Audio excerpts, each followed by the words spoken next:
Andy Kurniawan has a small shop in Jakarta, Indonesia, which sells collectible action figures. It began as a hobby.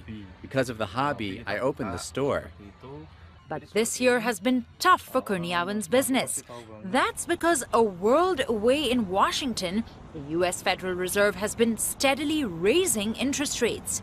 And as a result, in October, the U.S. dollar surged while Indonesia's rupiah fell to its lowest level since the 1998 Asian financial crisis. Suddenly, Kurniawan's cost of importing toys from Hong Kong and the U.S. shot up and profit margins plunged. Reuters Fed correspondent Jonathan Spicer says when the Fed taps the brakes on the world's biggest economy, it can have an outsized reaction around the globe. Really, as it's shifted away with interest rate hikes and with less bonds on its balance sheet, the effects around the world have been immediate and painful for people. We have seen currencies hit in emerging markets and elsewhere. We've seen stock markets fall. It's led to building projects being canceled, bankruptcies, job losses. But now the Fed is gradually shedding hundreds of billions of dollars worth of assets it had snapped up over the last decade and hitting its stride with quarterly rate hikes.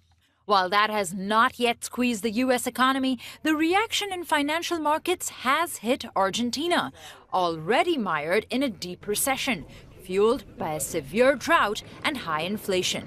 The peso has dropped about 50% against the dollar this year alone, leaving workers at this Argentine factory fretting about who the boss will fire to make up for higher costs of imported goods used to assemble light switches. What we did was reduce all our expenses as much as possible, to the point that we suspended all the extra shifts that were occurring, and we turned off all the lights that weren't being used. Some analysts worry about America's massive influence on global financial markets. This doesn't rub everyone the right way, of course, that a central bank that's not elected in a country on the other side of the planet could have so much influence on their currencies, on their stock markets.